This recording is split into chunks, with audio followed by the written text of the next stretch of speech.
Hi guys! Good morning everyone! Ayan, so for today's video ay samahan niyo po ako magluto na itong ating ulam for today's video.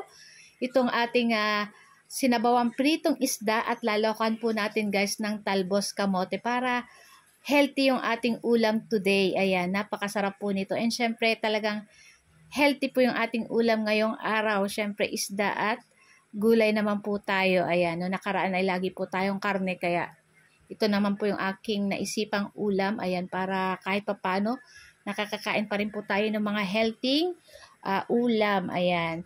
Yung pwede nyo naman po guys, hindi pritusin yung isda, diretso nyo na lang luto. Pero sa akin guys, pigprito ko guys kasi parang mas masarap po pag pigprito yung isda. Saka itong ating nabili na yellowfin tuna is napaka fresh. Ayan. So maaga tayong nakapuntang palengke kanina. Ayan. Sumabay ako dun sa aking bunsong anak. At pagkatapos guys, pag napritos na natin lahat ng ating isda, magpapakulo po tayo ng katamtamang tubig. At pagkatapos ilalagay natin dyan yung ating onion, saka yung ating kamatis. Ayan, papakuluan lang natin guys yung ating sibuyas at kamatis. So gumamit po ako ng dalawang medium size na sibuyas at dalawang medium size din ng kamatis. At pag kumulo na guys yung ating tubig dyan at kasama yung kamatis at sibuyas, ilagay na natin itong ating piniritong isda kanina. Ayan. Tapos maglalagay po tayo dyan ng asin. Siyempre pampalasa. Mamaya maglalagay din po tayo ng patis. Ayan. Napakasarap nito guys. At ang pinakalas nating ilalagay dito guys is kalamansi. Ayan. Ito yung ating pampaasim dito sa ating kusidong isda. Ayan.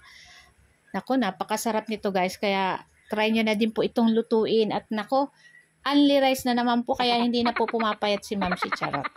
So yan na nga. At maglalagay pa tayo dyan ng asin. Kasi medyo matabang pa guys. So nasa sa inyo na po kayo na pumbahalang mag-adjust ng kung ano po yung mga panglasang ilalagay ninyo. So ayan, at nagdagdag pa ako ng patis dyan guys. So mga 1 tablespoon lang siguro yan kasi may asin naman po tayo. Pangit naman po yung mapaalat natin yung ating niluluto. Kaya pa konti-konti lang po ako pag naglalagay para hindi po mapaalat. Mag-a-adjust na lang po. So ayan na nga, at pagkatapos ilagay na rin natin itong ating talbos ng kamote. Ayan, makikita nyo guys. Talagang napakasarap po nito at talagang very nutritious itong ating gulay na talbos ng kamote. Ayan, pag kulang po kayo sa dugo, ang alam ko, maganda po itong talbos ng kamote. Masarap po ito talaga. Kahit lagain lang siya at may sausawang kalampong patis at lemon or toyo kalamansi. Naku, masarap na itong ating talbos kamote. Siyempre, mas lalong sumarap kasi meron tayong isda dyan guys na nilahok.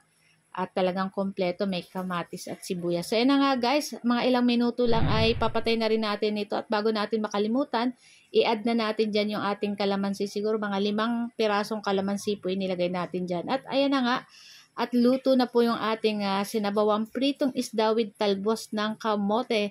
So guys, ito lang po ang aming video today at sana po nag-enjoy kayo. Huwag niyo po sanang kalimutan mag-like, comment at pa-share po ng ating video.